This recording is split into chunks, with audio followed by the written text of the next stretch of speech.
in a two-part little video series I'll be doing on my favorite leading ladies in this first one, and then the second one will be on my favorite leading men. So I had a lot of fun making this list because there are books that are my favorite book, but they might not necessarily have my favorite character. And there are books that have my favorite characters, but it might not be one of the top books that I would tell you about. So I did think about books a little bit differently.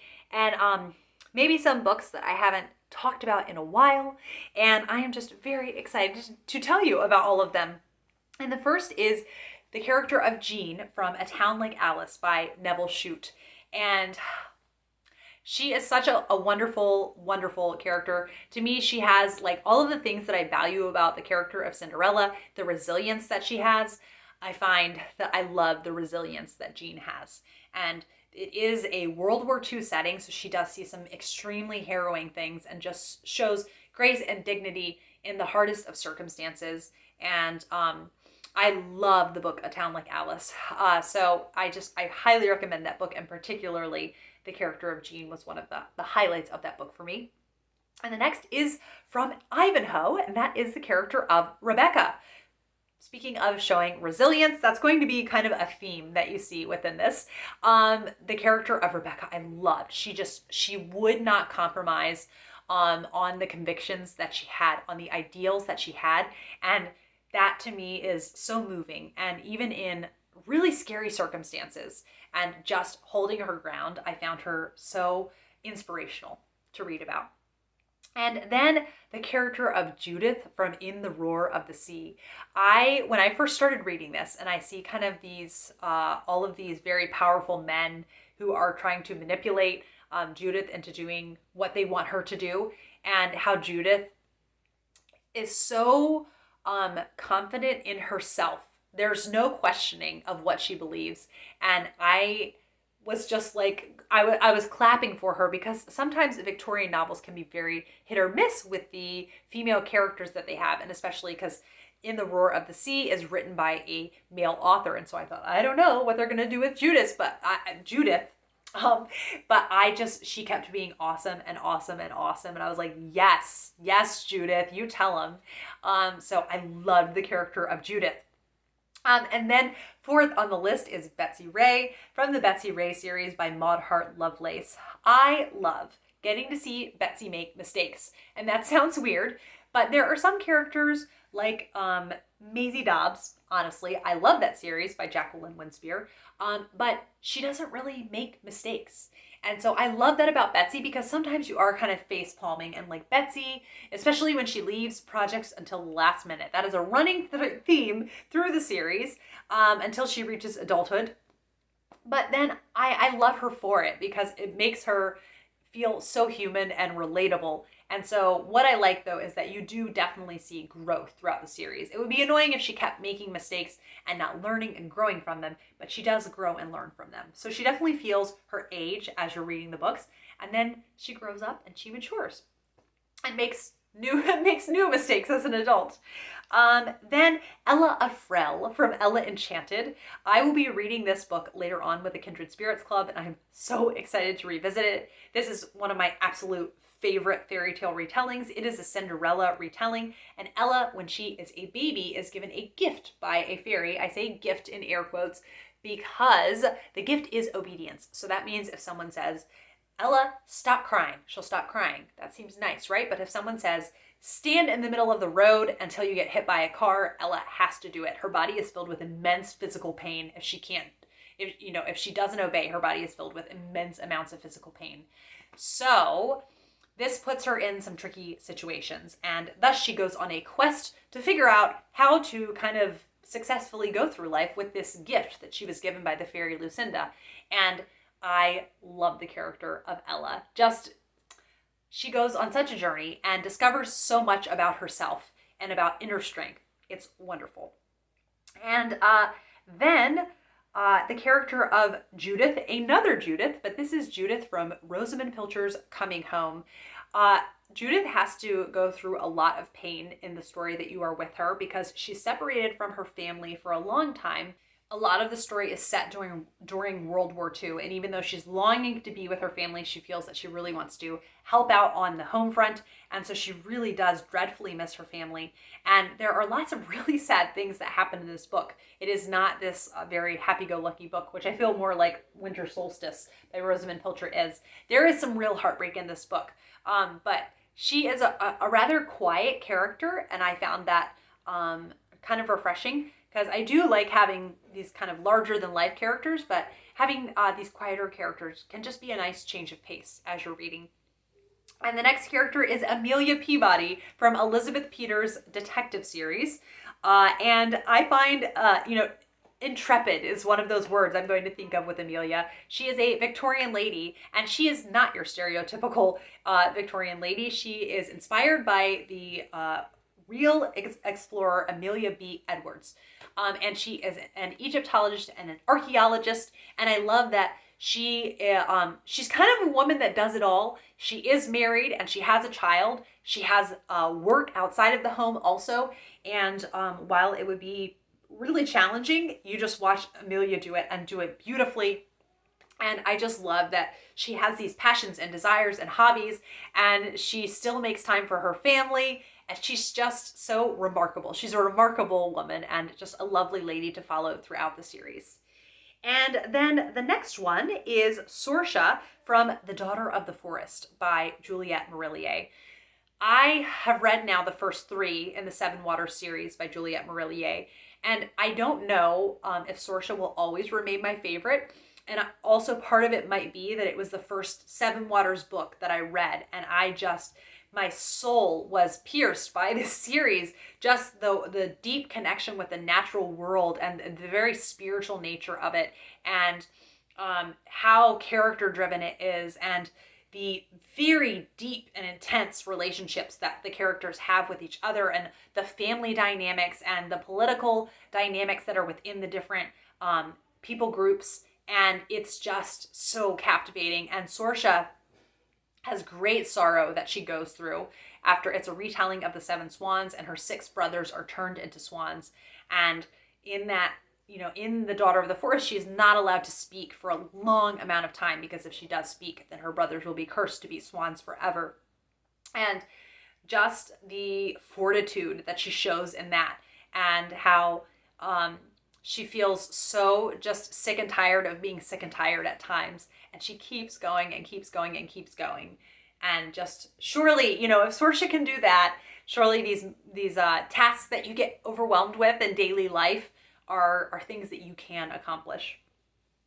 And the next one is Jane Eyre, from Charlotte Bronte's novel called Jane Eyre. And I think that Jane Eyre is a character very well loved by bibliophiles. I think just the strength and resilience that you see in her, and the loneliness that she has to go through. That's the thing that I'm really struck by. A lot of her life is very lonely, and that's why a certain period of her life later on, when things are not as lonely, is such a beautiful and sacred time to her.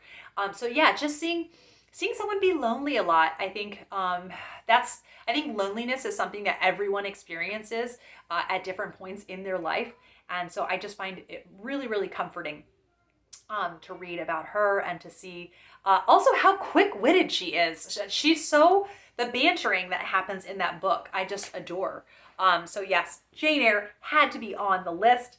And the next is Margaret Hale from North and South. Talk about another girl who sees some hard times and goes through some loneliness, and also just going through culture shock. I think it's really hard when you are outside of your own culture and not even realizing all of the things that you had accepted as normal for everywhere that are not normal for everywhere, and having to kind of reevaluate everything that you thought and kind of reorder things is a lot to go through. And then just this upheaval that Margaret has gone through, on top of being in a very different community and trying to find her place in the community. And I love Margaret. She's a wonderful character. And then the next one is Rose from Son of the Deep. Son of the Deep by K.B. Hoyle is now one of my all-time favorite fairy tale retellings. It's a retelling of The Little Mermaid, and Rose in this one is the princess. Orfeo, the boy, is the merman. And Rose has some very hard decisions to make in this book. And I love, you get to see the real struggle that she goes through. And I love that she just knows immediately what she wants to do. Like, she really has to go back and forth. And I think with the decision that she's having to make, I think I would really go back and forth and be questioning myself. And so I love that you get in her head and you get to see what that's like for her and how she has to just really try to evaluate what she should be doing next. And the love that she has for the country that her family are rulers of is such a splendid part of the book as well. And the next one is Romola from George Eliot's novel titled Romola. This is a book I haven't talked about as much because I kind of always feel intimidated to talk about it, for one. But two, it is so different from any other book I've ever read in my life. And I did a book review of it right after I read it, and then it's like I haven't touched it again. It has haunted me in a way that George Eliot's other books haven't. I don't know if it would ever be number one in the ranking, but I really love this book. And it was such an impenetrable book to read at the time, but it has just stayed with me in a way I am really shocked by. There's some scenes I can still picture so vividly. So it's definitely one I'm going to be returning to in the future. The part that was really agonizing about reading it was all of the church history that were so many details and names. It was really hard to keep straight. But the character of Romola and her loyalty, she learns so much about loyalty in this book and what fidelity really means. And it's such a marvelous, marvelous story, and Romola is a marvelous character. Then on another Victorian note, Molly Gibson from Wives and Daughters. And I think why I adore Molly is because her problems with living with a difficult family member, how many people can relate to that? Like, it's just so, and the thing is also, living with a difficult family member, not like an evil family member, like, oh, why does she say things that way? Or why does she care what I'm wearing? Or, her stepmother is just so irritating. It just gets under her skin in a way that no one else can. And she has to call her mama. She has to call this woman she doesn't like very much her mother. And so just seeing Molly, she internalizes so much. So one thing is, I feel like you don't get in her head all that much, but the details that I am given about her make me love her and endear her to me. And the next one that 2 years ago, if you had told me she was going to be top of the list, I would have been shocked. And that is Fanny Price from Mansfield Park. Fanny is another one of those quieter characters. She is not a Lizzie Bennet, who has so many clever zingers. And she is not an Emma, who's this social butterfly. And she's even quiet. Maybe she's a little bit like Eleanor Dashwood, actually. I would be very curious. Austen fans, comment down below. But when you get these windows into Fanny's heart and her passions and her interests, you just see what a splendid, splendid soul that she has. And I just was past summer, when I read Mansfield Park, I was just utterly enamored with Fanny Price. The next one is Anne Shirley from the Anne of Green Gables series by Ellen Montgomery. And I'll just hold this up because I love this copy. And with her red hair, that she's so sad that she has red hair. Anne is one of those characters that you're like, oh, why do you make these mistakes? Why do you get into these scrapes? But she's so endearing. She comes by everything honestly, and she never makes the same mistake twice. That's what she says a lot. I just really, really love the character of Anne. She really does melt your heart until you're like, okay, I adore you. Yes, Anne Shirley, the Anne girl. I love her. Then from the Inspector Lynley series, Barbara Havers. Why I love Barbara Havers so much is that nothing has come easily to her. She has an incredibly, she's had a really pull yourself up by your bootstraps kind of upbringing. She's very working class, and she has had nothing handed to her, and she has worked hard. She has worked her butt off to get where she is, and she doesn't take any of that for granted. I do really, my heart breaks for her because between her work and then taking care of her aging parents, she does not have much of a personal life. But I love that she is so dedicated to her work, and she really wants justice to be done in each and every individual case that they are in. She's a wonderful character and a wonderful foil to Inspector Lynley. Spoiler for a character on the male lead. Then we have Mrs. Arris, a very specific one, but can I get it? Let's see. There it is. Mrs. Arris from Mrs. Arris Goes to Paris. She's Mrs. Harris, but since she's Cockney, it's Mrs. Arris. What I love is here is a middle-aged, or maybe even a little bit older, she might be middle-aged, character. And it's a Cinderella type of story where she just decides it is her mission in life to own a Dior gown. And what I love is like plucky is the adjective I would use for her. I love getting to see the world through Mrs. Harris's eyes, and getting to see how she is not refined. She's a little rough around the edges. She's not polished, but she charms so many people, kind of like Anne Shirley. She doesn't have social poise, but she has such a good heart. She's just one of those really decent people, and she's so kind. She's so kind and very hardworking. And so she just warms the hearts of everyone she interacts with. And this is reminding me that I need to read Mrs. Arris Goes to Parliament. I read Mrs. Arris Goes to New York and loved it. So hopefully I will. And, oh yes, in the month of July, in the US at least, there is a new film of this coming out. I love the one with Angela Lansbury, but how fun would it be? How fun will it be for a new one to come out? And I really hope I like it. And the next character is Elnora from A Girl of the Limberlost. I'm so excited to talk about this because I'm going to be rereading this in the month of, now I'm blanking, April, for my Kindred Spirits book club. This book I just love. And Elnora is a girl who has had kind of an isolated and lonely childhood.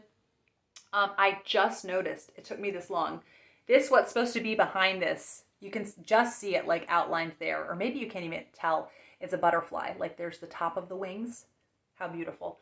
And she has really, really longed her whole life to go to school. This is very much like a light academia novel. She just longs with every ounce of her being to go to school. She just has such a voracious appetite for learning. And to get to see her dreams come true in this, and just to get to see her learning and to have access to so much knowledge and so many books, and just to see her take advantage of all that and how industrious she can be. And yeah, she just doesn't take any of it for granted. Let's see if I can find another pretty illustration. Oh, yeah, look at that. How pretty is that?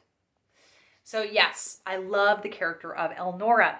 And then Emily from Emily of Deep Valley by Maud Hart Lovelace. Emily, someone said, my friend Melissa in the Kindred Spirits Club meeting, that Emily is a great example of blooming where you're planted. So I love that she doesn't go off on this grand adventure and then discovers herself, which is really exciting in a book when that happens. And it's wonderful if we can do that ourselves. But often you are just kind of living your daily life.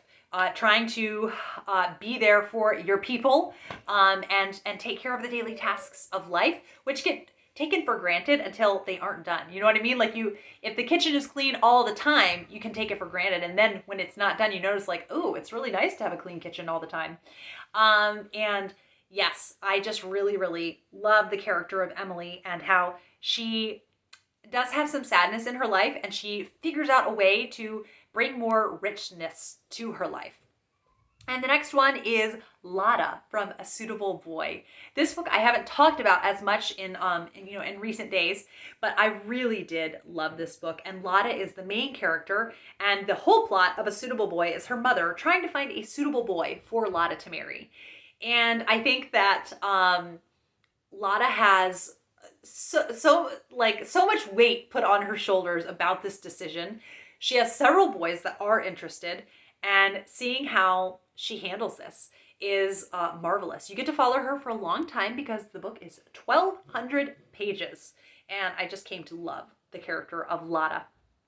And then lastly, Caroline Ingalls. So who is, a real person. It was based on a real person, and from the series by the Little House series by Laura Ingalls Wilder, and what conditions this woman had to do housekeeping in, and also traveling across the country with a baby, and being a pioneer, and just how industrious she is, and what a consoling spirit she is in the house. Even when they're in hard times, she's not this fretful woman, and she is just encouraging and very much like, we have no choice but just to carry on. Like we really don't have any other choice. And I find her so inspiring. So it was so wonderful to talk about my favorite female leading ladies, and I'm really excited to do my favorite leading men, and I have a list, the same amount, 21 for that one, but I did agonize over that list more, so we'll see if I edit it at all. Thank you as always for watching. I really do appreciate each and every comment that you leave, and I will be back with another video soon. Bye.